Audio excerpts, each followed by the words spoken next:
বারাকাতুহু। আমার প্রিয় পঞ্চগড়বাসী, আপনাদের আয়োজন দেখে আমি আজকে সত্যি আমার মনটা কলিজাটা ঠান্ডা হয়ে গেছে। এত সুন্দর মাঠ, এত সুন্দর পরিবেশ। গতবার যখন পঞ্চগড়ে এসেছি এমন পরিবেশ আমি পাই নাই।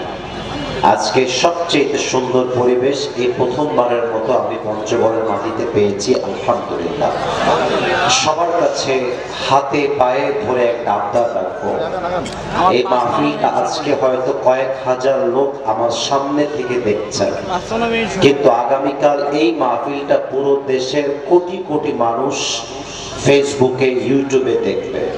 আমি একটা কথা হুঙ্কার দিয়ে বলতে চাই, পঞ্চগড়ের মাটি এটা কিন্তু ইসলামের ঘাঁটি। এটা যে ইসলাম এবং মুসলমানদের সবচেয়ে প্রিয় কলিজার ঘাঁটি, এবং পঞ্চগড়ের মানুষ যে কলিজা দিয়ে কোরআনকে, ইসলামকে ভালোবাসে, এটা আগামীকাল পুরো দেশের মানুষ জানতে পারবে আজকের এই মাহফিলটা দেখে। এই জন্য কেউ কোনো চেঁচামেচি, চিৎকার, এই এদিকে হটো, এই ক্যামেরা নামা, এই ছেলে এদিকে হটো, এই চিৎকার করবেন না। আমি অল্প সময়ের মেহমান, আমার ওঠার কথা 2টার পরে, উঠেছি 3টার সময়। টাইমটা একটু হেরফের হয়ে গেছে। অল্প সময়ের মধ্যে আসরের আজান দিয়ে দিবে। অল্প কথা বলবো, পরিবেশটা যেন কোনোভাবে খারাপ না হয়। আমি সালাম দিয়েছি, অনেকে আমাকে উত্তর করতে পারেন নাই পরিবেশটা শৃঙ্খল না হওয়ার জন্য। আমি আবার সালাম দিব, জবান খুলে উত্তর দিবেন, এন্ড দেন আরবি খুতবার পরে আমরা আলোচনায় ফিরে যাব। দেখা যাক আপনাদের গায়ের জোর কত বেশি। সাউন্ড সিস্টেমে যিনি আছেন, বেসটা আরো বাড়ান, বেস বাড়ান। কথা আস্তে বলবো, যুবকদের কলিজায় গিয়ে কথাটা আঘাত করতে হবে। পঞ্চগড়বাসী, আসসালামু আলাইকুম ওয়া রাহমাতুল্লাহি ওয়া বারাকাতুহু।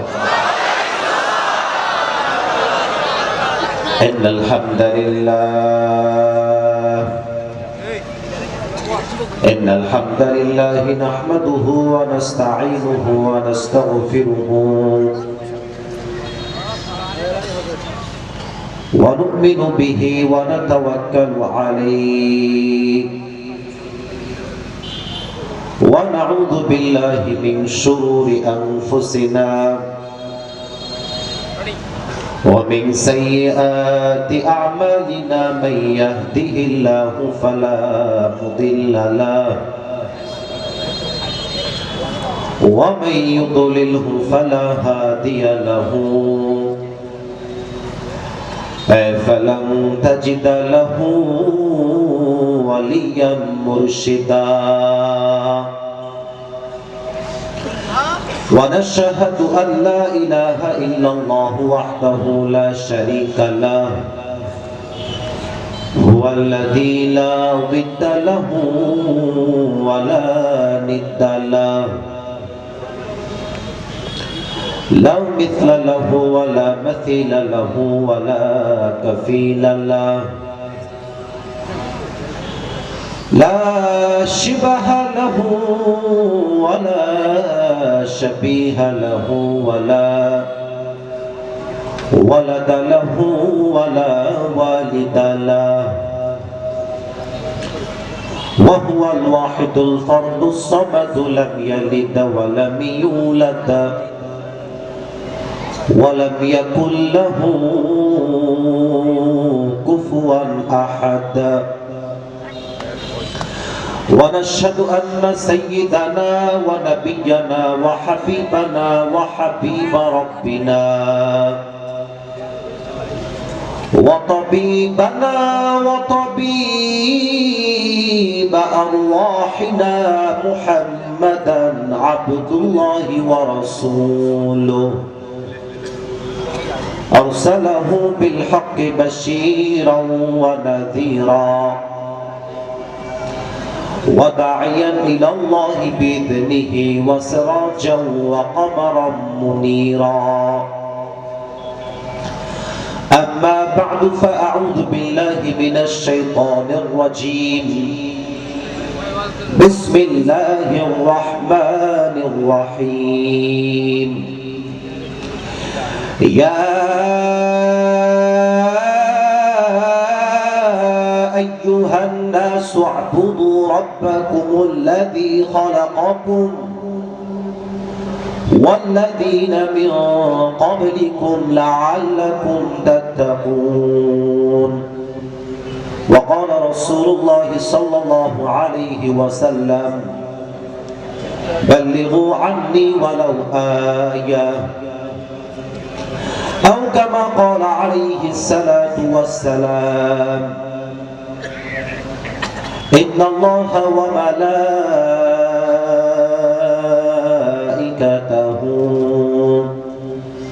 يصلون على النبي يا أيها الذين آمنوا صلوا عليه وسلموا تسليما اللهم صل على محمد وعلى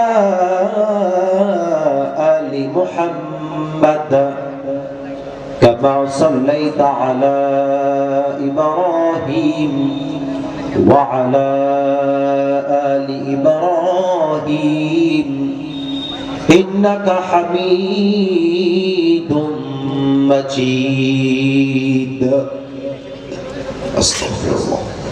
আপনারা জানেন সময় খুবই কম, আমি অল্প কথায় ভূমিকা শেষ করতে চাই। আল মাদ্রাসাতুল দাখিলিয়া মারিয়া এতিমখানা ও লিল্লাহ বোর্ডিং এর হাফেজ ছাত্রদের পাগড়ি প্রদান উপলক্ষে আজকের এই বিশাল তাফসীরুল কোরআন মাহফিল। আমার পূর্বে কথা বলেছেন মাওলানা সাঈদ আহমদ সাইফি, অত্যন্ত চমৎকার কথা বলেন প্রিয় ভাই।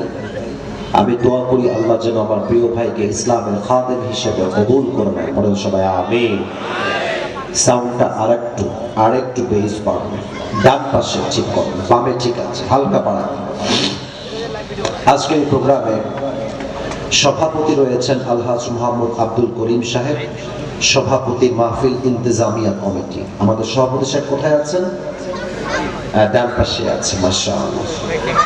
আমরা আমাদের মাথার তাজ আব্দুল করিম সাহেবকে আমার মাথার ডান পাশে পেয়েছি, আমার হাতের ডান পাশে পেয়েছি। আমি দোয়া করি আমার কলিজার টুকরা আব্দুল করিম সাহেবকে যেন আল্লাহ তাআলা ইসলামের একনিষ্ঠ খাদেম ওমর ফারুক রাদিয়াল্লাহু তাআলা আনহুর মতো কবুল করে নেয়। পড়েন সবাই আমিন। আমাদের এই মাহফিলের সভাপতি উনি এবং মাদ্রাসার সভাপতি আছেন মোহাম্মদ আবু বকর সিদ্দিক সাহেব। উনি কোথায় আছেন? মাদ্রাসার সভাপতি অত্র মাদ্রাসার নিচে গেছেন, আচ্ছা। এবং সাধারণ সম্পাদক মোহাম্মদ মনিরুজ্জামান মুরাদ প্রধান, উনি কি এসেছে স্টেজে? আছে, আচ্ছা। আমরা দোয়া করে দেই আল্লাহ উভয়কে যেন নেক হায়াত দান করে। পড়েন সবাই আমিন। না, এটা পঞ্চগড়ের সাউন্ডটা আমি পাচ্ছি না। আমি রংপুর বিভাগকে নিয়ে বলেছিলাম, যখন এরা কথা বলে এদের গলার সাউন্ডে মাটিটা থরথর করে কাঁপতে থাকে। এরা তো কাপুরুষের বাচ্চা নয়, সব বীরপুরুষের বাচ্চা আমার সামনে বসে আছে। এটা তো বীরপুরুষের সাউন্ড হয়। এবার জোরে সরে চিৎকার দিয়ে পড়েন সবাই আমিন। এবার সাউন্ড ঠিক আছে। সার্বিক তত্ত্বাবধানে রয়েছেন মোহাম্মদ রিপন আলী, মাহফিল সঞ্চালনায় রয়েছেন হাফেজ মোহাম্মদ ওয়াসিম ইসলাম মুহতামিম অত্র মাদ্রাসা। ওয়াসিম ভাই কোথায়? ওয়াসিম ভাই উনিও না স্টেজে, সবাই বাইরে গেছে এই শৃঙ্খলা বজায় রাখার জন্য। আমি দোয়া করি মাদ্রাসার মুহতামিম, দায়িত্বশীল ব্যক্তিবর্গ, কমিটি এবং আজকের এই বিশাল মাহফিলকে আয়োজন করতে যারা মেধা দিয়ে, শ্রম দিয়ে, সহযোগিতার হাত বাড়িয়ে দিয়েছে, আল্লাহ সবাইকে যেন এই মাহফিলটা ওয়াসিলা করে আজ যেমন একসাথে বসতে পেরেছি, আল্লাহ সবাইকে যেন আজকের মতো জান্নাতুল ফেরদাউসেও একসাথে মেহমান হিসেবে কবুল করে নেয়। পড়েন সবাই আমিন। আর কোনো কথা হবে না ডানে বামে, সোজা কোরআনের দিকে আমরা যেতে চাই। তার আগে একটা কথা আপনাদের সাথে বলতে চাই। পঞ্চগড়বাসী, মারাইয়াবাসী কেমন আছেন আপনারা সবাই? আলহামদুলিল্লাহ। পঞ্চগড়ে এটা আমার শেষ মাহফিল। একটা ছিল সার্জিস ভাইয়ের এলাকায়, সার্জিস ভাইয়ের বাড়ির সাথে, ওইটা একটা আর এইটা একটা, ডান। আর কবে দেখা হবে একমাত্র আল্লাহ ছাড়া কেউ জানে না।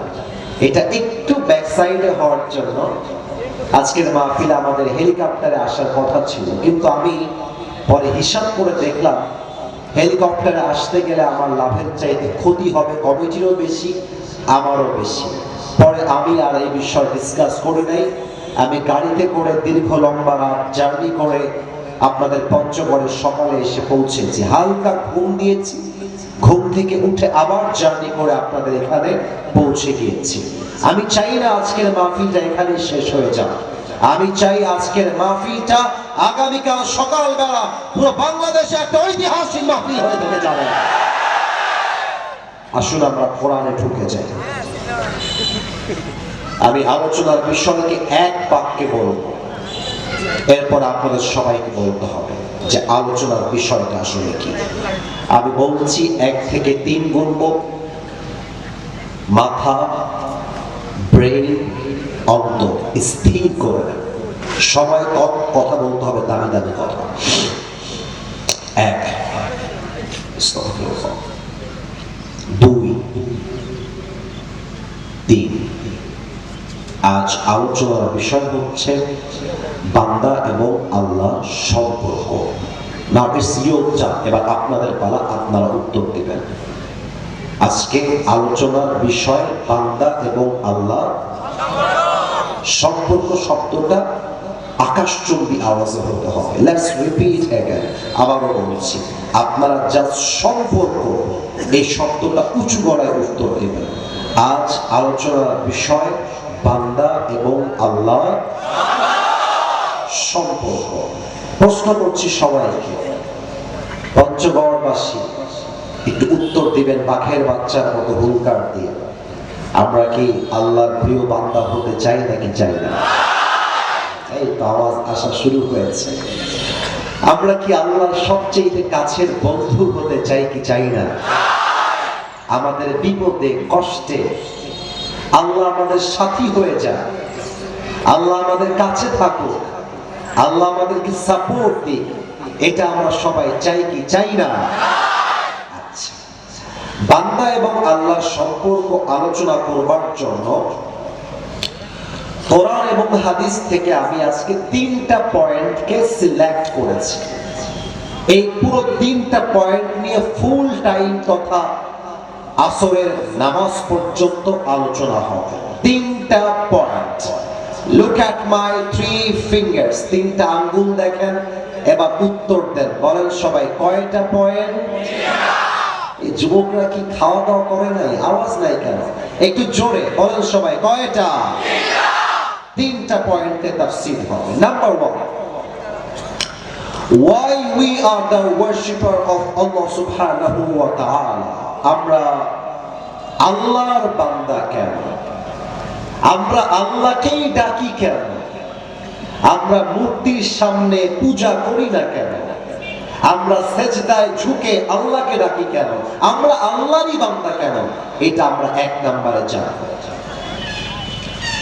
সেকেন্ডলি আমরা জানব what is the relationship of Allah subhanahu wa ta'ala between his patient servant, যে বান্দা ধৈর্যশীল, যে বিপদে আপদে কষ্টে দুঃখে আল্লাহকে তার সহায় মানে, আল্লাহকে তার বন্ধু মনে করে, তার সাথে আল্লাহর সম্পর্ক কেমন হয় এটা কোরআন থেকে হাদিস থেকে আমরা জানব।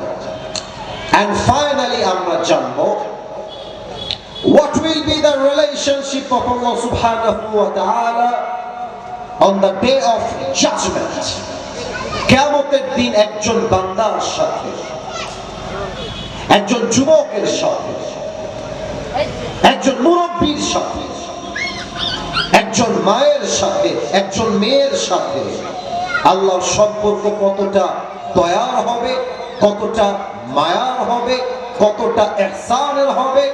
এই 3টা পয়েন্ট নিয়ে আজকে আমরা তাফসীর শুনব। আওয়াজ দিয়ে বলেন সবাই ইনশাআল্লাহ। আমি প্রথম পয়েন্টে যাচ্ছি, আমরা আল্লাহর বান্দা কেন। আমি আবারও বলছি, আসিফ হুজুর অনেক ফেমাস, তার চেহারা দেখবো আজকে। এই নিয়ত চেঞ্জ কর, এই নিয়তে হেদায়েত আসবে না। হেদায়েত তখন আসবে যখন আসিফ হুজুরকে দেখাটা মুখ্য বিষয় নয়, আসিফ হুজুর কি বলছে তা বোঝা, তা মানা এবং সে অনুযায়ী আমল করতে পারলেই আজকের মারিয়ার মাহফিলটা সার্থক হবে, সফল হবে। কথা ঠিক আছে কিনা বলো? আউযু বিল্লাহি মিনাশ শাইতানির রাজীম। ইয়া আইয়ুহান নাসু উ'বুদু রাব্বাকুমুল্লাযী খালাকাকুম ওয়াল্লাযীনা মিন ক্বাবলিকুম লা'আল্লাকুম তাত্তাকুন।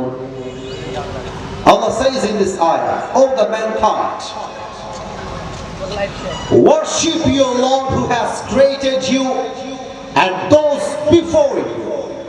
আল্লাহ বলছেন, হে মানুষেরা, তোমরা ইবাদত করো সেই সত্তা যিনি তোমাদেরকে সৃষ্টি করেছেন এবং তোমাদের পূর্বে যারা ছিল তাদেরকেও সৃষ্টি করেছেন। বলেন তো, এই সৃষ্টি করার রব একজন, মালিক একজন, তিনি কে? আল্লাহর নামটা এত আস্তে বললেন, কষ্ট পেলাম আমি, কষ্ট পেলাম। আর একবার, আমাদের রব একজন, তিনি কে? আল্লাহ আমার রব। ভয় পাচ্ছেন? আর একবার, আল্লাহ আমার রব।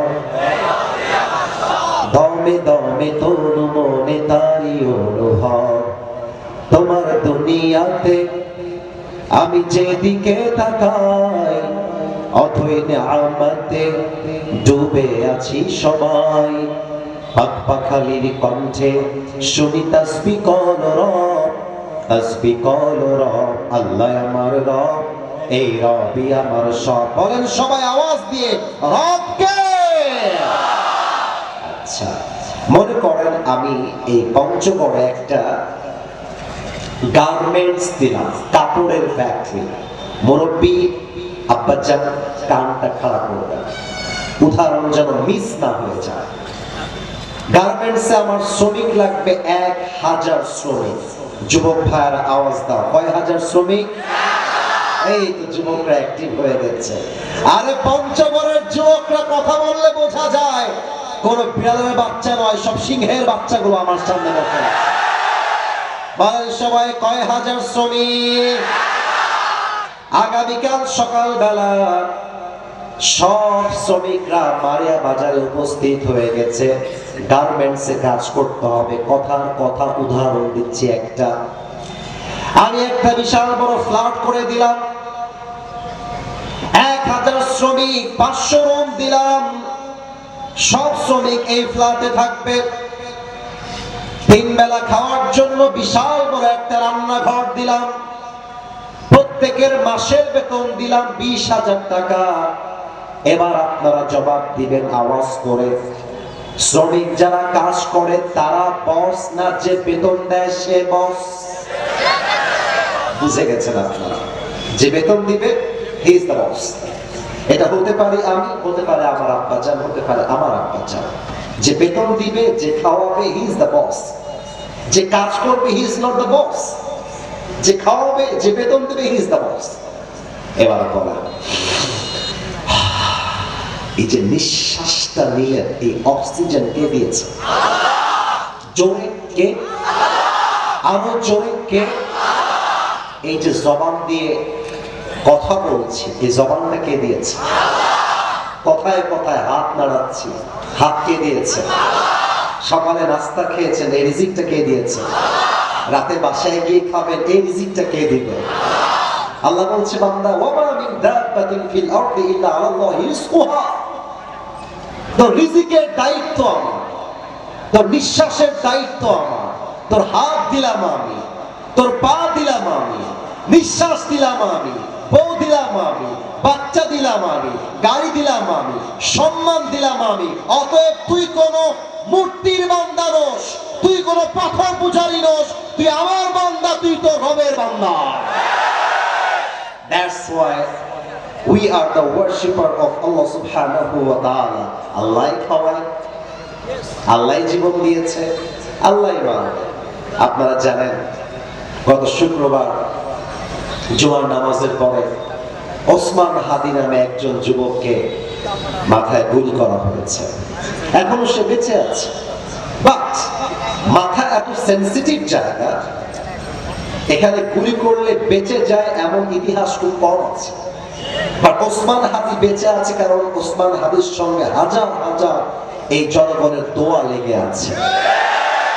ওসমান হাদির মতো যুবককে যদি আপনারা এই দেশে বাঁচাতে চান, গণতান্ত্রিক মানুষের আইন দিয়ে নয়, জমিন যেহেতু আল্লাহ, এই জমিনে পার্লামেন্টে প্রত্যেকটা আইন পাস হতে হবে আল্লাহর কোরআনের সংবিধান দিয়ে। আবার পঞ্চগড়ে আমরা কোন মানুষের আইন মানতে রাজি না। আমি আমার মাহফিলে বলেছিলাম আল্লাহর জমিন, আইন চলবে আল্লাহ। এক পাতি নেতার গায়ে বেঁধে গেছে, উনি আমার মাহফিলে বাধা দিয়েছেন। উনি বলেছেন মাহফিলে এসে রাজনৈতিক বক্তব্য দেওয়া যাবে না। আরে বেটা, আল্লাহর জমিন চলবে আল্লাহর কোরআন দিয়ে, এটা কোনো রাজনৈতিক বক্তব্য নয়, এটা বাংলাদেশের 18 কোটি তাওহীদ জনতার কলিজার দাবি আমার পঞ্চগড়ের ভাই। তাহলে বলেন তো আমাদের রব একজন, তিনি কে? Number 1 point is done. প্রথম পয়েন্ট কিন্তু শেষ। এবার আসেন সেকেন্ড পয়েন্টে। আচ্ছা, একটা প্রশ্ন করে ফেলি। সেকেন্ড পয়েন্ট বলার আগে প্রশ্ন করি। আমাকে দেখেন সবাই, মনের শান্তি আমরা সবাই চাই? এই কোন জায়গায় আসলাম রে বাবা, কথাই কয় না। মনের শান্তি আমরা চাই, মনটার কষ্ট দূর হয়ে যাক, একটা জান্নাতি জীবন দুনিয়াতে পেতে চাই। এমনকি আমরা সবাই চাই নাকি চাই না? আল্লাহ বলছে বান্দা শোন শোন, ওয়ামান ইয়াতাওয়াক্কাল আলাল্লাহি ফাহুয়া হাসবুহ। তুই যদি সুখে দুঃখে ধৈর্যশীল হয়ে আমি আল্লাহকে ভরসা করতে পারিস, সুবহানাল্লাহ কেউ আসতে পড়বেন না, আগে তর্জমাটা বলবো, চিৎকার দিয়ে একবার সুবহানাল্লাহ পড়বেন। আল্লাহ বলছেন যে দুঃখে সুখে বিপদে আপদে আমাকে ভরসা করতে পারে, আমি আল্লাহ একাই তার জন্য যথেষ্ট হয়ে যায়। আল্লামা ইকবাল পাকিস্তানের একজন টপ ফেমাস স্কলার এবং তিনি একজন কবি। তিনি ইসলামকে নিয়ে গবেষণা করেছেন এবং তার মূল জনপ্রিয়তা হচ্ছে তার ভাষা এবং কবিতাকে ঘিরে। আল্লামা ইকবালের একটা কবিতা মনে পড়ে গেল উর্দু ভাষায়, যদিও বা আমার বিশ্বাস যুবকরা বাংলাও যেমন বোঝে, ইংরেজিও বোঝে, আজকালকার যুবকরা বাংলাও বোঝে, হিন্দিও বোঝে, উর্দুও বোঝে। বলে আমি 8টা লাইন উর্দুতে বলছি, then I will translate in Bangla, এরপরে বাংলা তর্জমা করে দিব। জাস্ট কান দিয়ে নয়, কলিজা দিয়ে শুনবেন যে ধৈর্যশীল বান্দার সাথে আল্লাহর সম্পর্ক কত সুন্দর হয়। আল্লামা ইকবাল লিখেছেন, গম কে বাদ जिंदगी में खुशी जरूर आता है और ये खुशी अपनी रब की तरफ से ही आता है। हर रात के बाद दिन की रोशनी छा जाती है और सब्र करने वालों को नियामत खुदा की तरफ से मिल ही जाती है। जो दुख में भी अपनी रब को याद करता है, रब कभी उसका हाथ नहीं छोड़ता। जो दुनिया से कुछ ना कहे बस अपनी रब से कहता है, उसकी दुआओं का जवाब हमेशा खामोशी में आता है। इसलिए जब तुझे मांगना हो तो उसी से मांग, जब तुझे पुकारना हो तो उसी को पुकार, और जब तुझे भरोसा करना हो तो उसी पर कर, क्योंकि भरोसे के काबिल सिर्फ वही है वो तेरा रब है, वो तेरा अल्लाह है। এবার বলেন ঠিক আছে কিনা আমার কথা? আল্লামা ইকবাল লিখেছেন, রাতের পরে দিন যেমন আসে, কষ্টের সাথে সুখ তেমন আসে। কষ্টের কথা বউকে আগে নয়, বন্ধুকে আগে নয়। বউকে বললে বাস খাবে, বন্ধুকে কষ্টের কথা বললে বন্ধু বাস দিবে। আজকালকার ভালোবাসায় কোনো বিশ্বাস নাই, সব বেঈমান দিয়ে দেশটা ভরে গেছে। আর আমার কেন যেন মনে হয়, এটা মায়েরা রাগ করবেন, মেয়েরা রাগ করবেন, but I am forced to talk like this. আমি বলতে বাধ্য হচ্ছি, আজকে হাজারো মেয়ে যুবকদের মন নিয়ে খেলে যুবকদের জীবনটা নষ্ট করে দিয়েছে, ক্যারিয়ারটা নষ্ট করে দিয়েছে।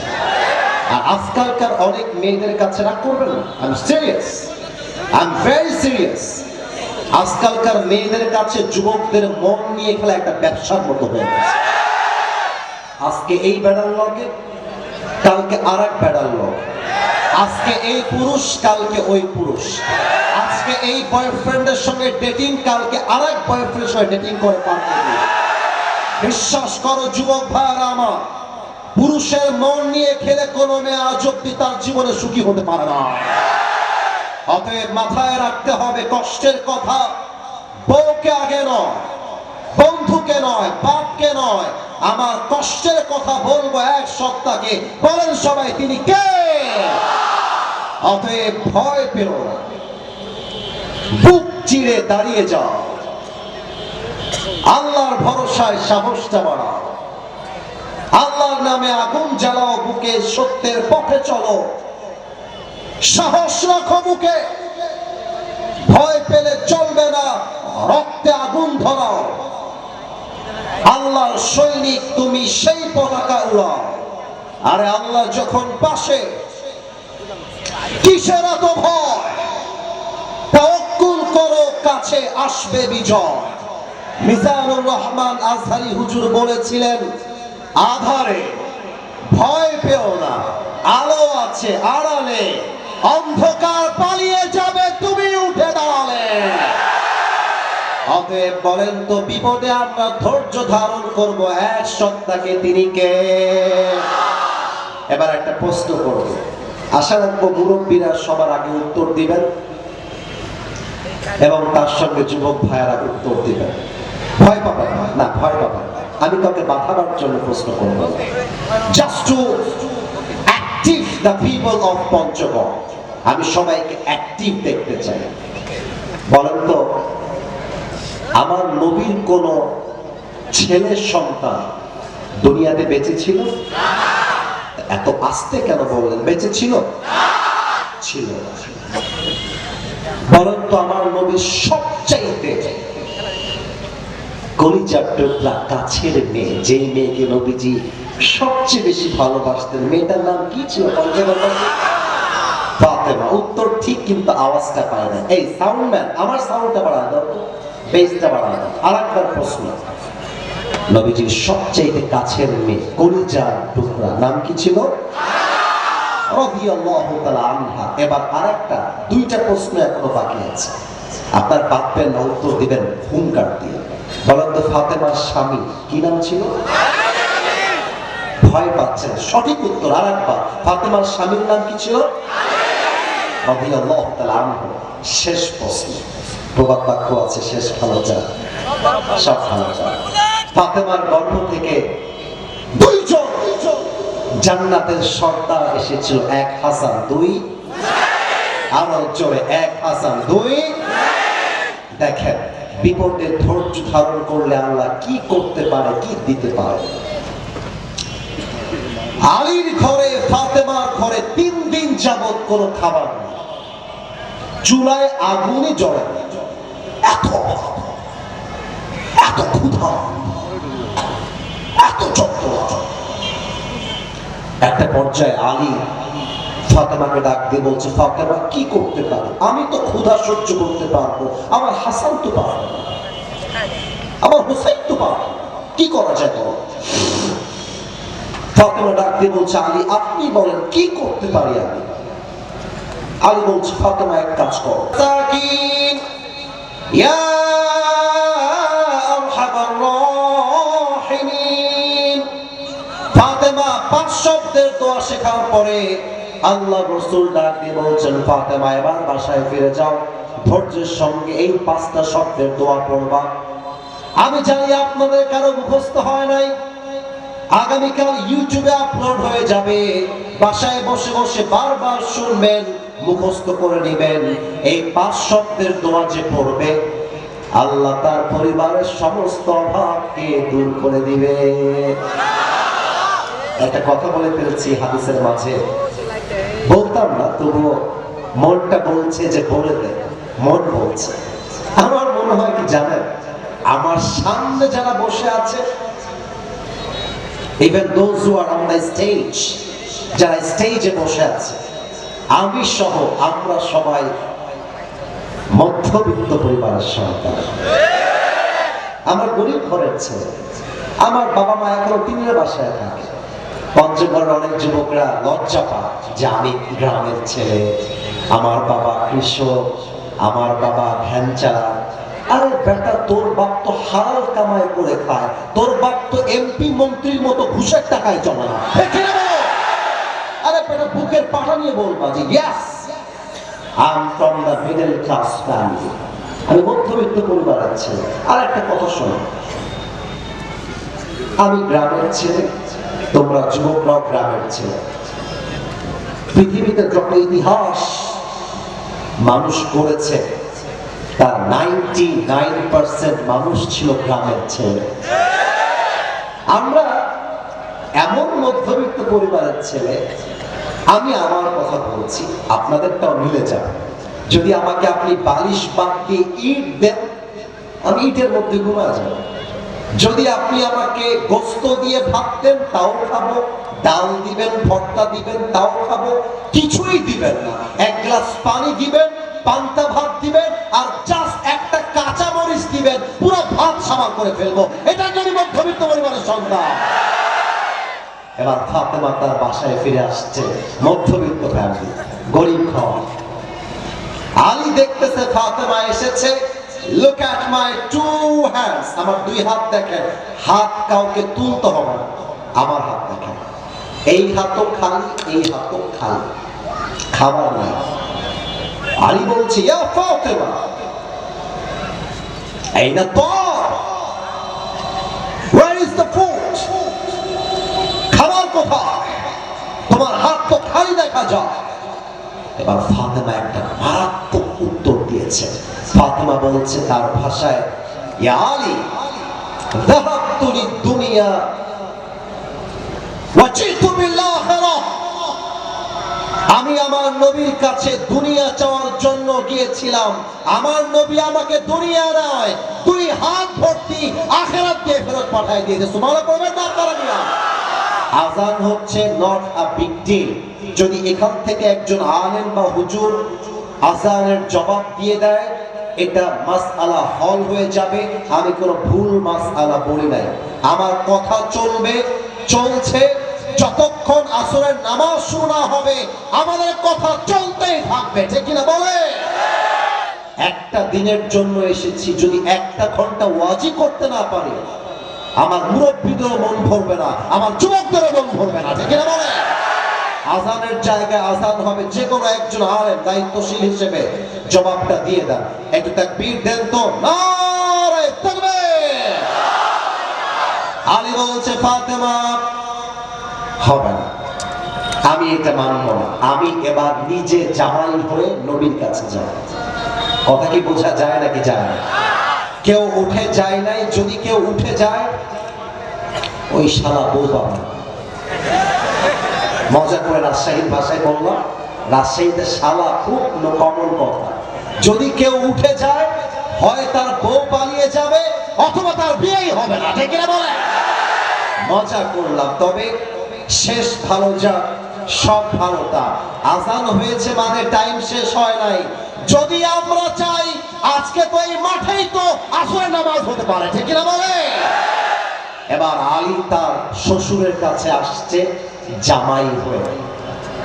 নবীর কাছে এসে, আমার দিকে তাকাও সবাই, আমার দিকে তাকান সবাই।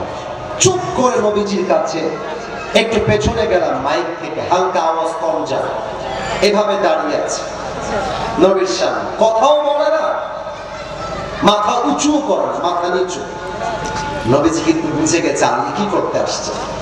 তো নবীজি তাও বলছে, আলী মা লেখা ইয়া আলী, হোয়াট হ্যাপেন্ড ম্যান, কি সমস্যা, কি লাগবে আমাকে বলো। আলী চুপচাপ দাঁড়ায় আছে, বলতে পারছে না, লজ্জা লাগছে, জামাই মানুষ কেমন করে খাবার চাইতে পারে। আলীর লজ্জা দেখেন, জামাই হয়ে একটা প্লেট খাবার চাইবে লজ্জায় মরে যায়। আর আজকালকার জামাইরা যৌতুক ছাড়া বিয়ে করতে চায়। আর আসতে বললেন কেন, চলমান করে ঠিক আছে কিনা আমার বলে, আপনার মেয়েকে একটা এসি দিলে কি সমস্যা, এসির বাতাস তো আপনার মেয়েই খাবে। আবার বলে একটা বাইক দিলে কি হবে, বাইকে কি আমি একা ঘুরবো, আপনার মেয়ে তো বাইকে ঘুরবে। এটার নাম উপরে ফিটফাট, ভেতরে সদরঘাট, ঠিক কিনা বলে। আরে তুমি একজন বোনের ভাই, আমি আসিফ হুজুরের 2টা বোন আছে, আমি স্পষ্ট ভাষায় বলেছি, যেই যুবক বলবে আমার বোনকে বিয়ে করবার জন্য যৌতুক লাগবে, ওই যুবকের মুখের উপরে জুতার বাড়ি। আমার বোনকে সে বিয়ে করতে পারবে যে নবীর আদর্শবান হতে পারবে, ঠিক কিনা বলে। আর আজকালকার মেয়েরা টাকা পাইলে, সরকারি চাকরি পাইলে বুইরা টাকলার সাথে বিয়ে দিতে বসে যায়। বলো না, জামাই হওয়া লাগবে ব্যক্তিত্ব সম্পন্ন। তো এবার নবীজি বলছে, আলী ক্ষুধা তাই না, অনেক পেটে খাবার লাগবে। আলী বলছে, না ইয়া রাসূলুল্লাহ, কিছু খাবার দিলে খুব ভালো হয়, আপনি কিছু খাবার দেন। নবীজি বলছে, আলী বসো বসো বসো। আলী বসে গেছে। এবার নবীজি কথা সার্কেল চেঞ্জ করে দিয়েছেন, ইটস টোটালি চেঞ্জড নাও। নবীজি বলছে, আলী তোমার জন্য আমার কাছে 5000 বকরি আছে আর 5টা শব্দের দোয়া আছে। তুমি কি 5000 বকরি নিবা নাকি 5 শব্দের দোয়া নিবা? এবার আলী বুঝে গেছে আমার শ্বশুর, আমার নবী আমার ধৈর্যের পরীক্ষা দিচ্ছে। আলী বলছে, নবী হে, 5000 বকরির দরকার নাই, 5টা শব্দের দোয়া শিখাই দিলে আমি ধৈর্যের সাথে পেটের ক্ষুধা নিয়ে বাসায় ফিরে যাব। সুবহানাল্লাহ পড়বেন না আপনার সবাই? বাস 2 জন মিলে বাসায় ফিরে আসছে। হাদিসে আসছে তাদের ধৈর্য আর দোয়ার বিনিময়ে আল্লাহ তাআলা 3 দিনের ভেতরে এত রিজিক দিয়েছে, এত খাবার দিয়েছে। আলী খাবারগুলো পেয়ে বলছে, আল্লাহ ধৈর্যশীল বান্দা যে হয় তুমি তাকে কখনো খালি হাতে ফিরাই দিতে পারো না, ঠিক কিনা বলো।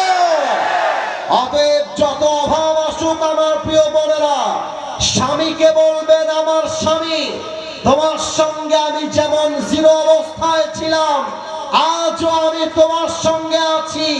1 দিন নয়, 2 দিন নয়, 3 দিন, 1 সপ্তাহ অভাব থাকলেও আমি তোমার বউ, আমি তোমার সঙ্গে বেঈমানি করে অন্য পুরুষের হাত আমি ধরতে পারবো না, ঠিক কিনা বলে। এবার সবাই 2 হাত তোলেন, সবাই সবাই। প্রিয় ভাইরা, 3টার সময় এসেছি, 3:50 বাজে, 10 মিনিটের মধ্যে আমাদের ওয়াজ শেষ করতে হবে। 4টার সময় জামা। হাতটা একটু উঁচু করে রাখেন, একটা কথা বলে আমি দোয়া করব। বলেন তো সবাই হুজুর। না, আওয়াজটা পাইনি, বলেন হুজুর।